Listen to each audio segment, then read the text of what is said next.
And now let's meet the third member of our team, Shelby Rush.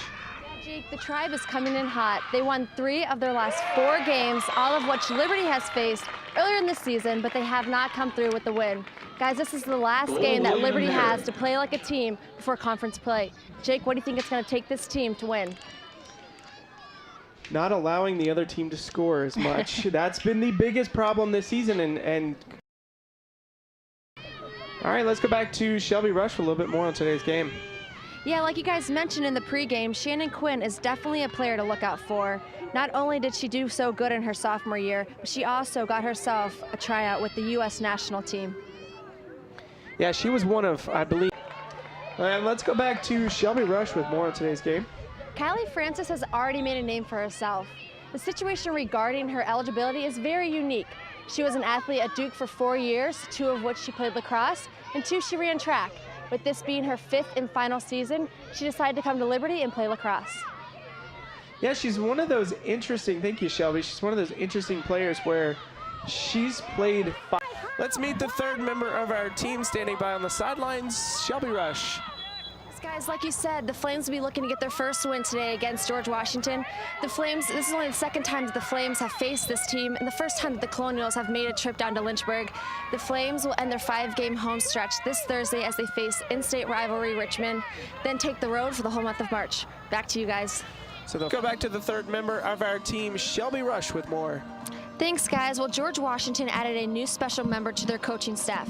Head coach Tracy Coyne is now the Colonials' 4th head coach in their 14-year-old program. She brings 25 years of coaching experience as well as 265 wins to the team. She previously was the head coach at Notre Dame and turned the Fighting Irish into a powerhouse. She helped nationally rank them to number 2 in 2006. She was also named Big East Coach of the Year 3 times while with the Fighting Irish. Let's see how her coaching experience carries over to the Colonials. Back to you guys. Yeah, you third member of our team, Shelby Rush, with more on today's game. Thanks, guys. Well, freshman standout Katie Pridemore has added heat to the attack line. In just 3 games, she has accumulated 10 points and currently leads the team in assists. She was recently named Big South Player of the Week with help from her hat trick against Virginia Tech. She is the first to do this in a freshman start and is the 7th in the team history to record a hat trick. With already one goal scored in this game, let's see if she will help aid the team in their first victory of the season. Well, right now, to Shelby Rush with more on today's game. As you guys can tell, the energy and excitement coming from the Liberty bench, this is a very different matchup than what we saw last season. The Flames took charge from the beginning of the game and have not stopped since. This could not only be the first win of the season, but also a comeback game for the Flames. This has been a very close game. Let's see if the Flames can come back on top. As the season progresses, standing by with freshman Katie Pridemore, is Shelby Rush. We'll send it to her on the sidelines. Thanks, guys. Well, I'm standing here with freshman Katie Pridemore. First off, Katie, congratulations on your first one of the season. You had an amazing game with 5 goals, which makes this your 2nd hat trick of the season. Being the 7th in team history to get a hat trick, how does it feel to be a part of such an amazing group? Honestly, I just, give it all to God. Like, I have a great team. All those girls set me up for all those goals, so I really give it to them. And, God has really gotten me to this point, and, I'm just so grateful to be in this position and on this team. Now, how are you going to use the momentum from today's win going into Saturday's matchup against in-state rivalry Richmond? I think we're just, going to bring the same intensity, really stay focused, and, like we have this win, but then we're going to stay focused, keep our minds straight, and coming for a win on Saturday. Thank you. Thank you.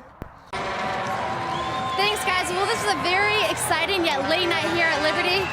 The men's volleyball team is hosting their first late night event, and it's also the first time that any club sport has played at the Vine Center. Jake, how does tonight compare to last year's midnight game, midnight lacrosse game?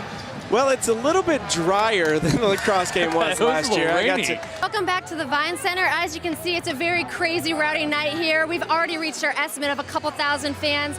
I'm assuming it's from the horns and the T-shirts and the pizza and all the free giveaways, and not to mention an Xbox One. But the fans are rowdy and they're ready to cheer on their Flames. God's number 1! Shelby, can you get us some of that pizza? Can you bring some of that pizza over here for us? Great. That'd be great. That'd be awesome. Shelby Rush. Alongside Josh Savage, I'm Jacob Johnston. Again, a very rowdy, loud crowd here for this midnight game. The first ever, the inaugural midnight game here. So this is the second sport that had a midnight themed game. What's the process into going into choosing what teams get to have these kind of games? Well, last year lacrosse had an outdoor game and it went really well. And for club sports, we kind of adapted to that. So we tried the volleyball game. That's going pretty well. We actually have another lacrosse midnight game coming up too. Now, do you have any other different types of themed games you have in mind? Well, we're going to stick with the midnight for this year. We might pull out something next year. Kirk Handy always has something in the hat. Thank you. You're welcome. That was Dave Semenina. Thanks, guys. Well, I'm here with assistant coach of the men's lacrosse team, Mike Cimpano. Now, Mike, you guys aren't the only team anymore to have midnight games. Is that going to put any competition into how many fans come to the games? Well, we certainly for the first team to do it, and we're proud of that. But it's good to see some other teams getting some recognition and getting a lot of support. So it's pretty exciting to see more and more people supporting club sports in general, and we'll hopefully try to up the ante this year, and get a few more fans out there. Thank you. Yeah.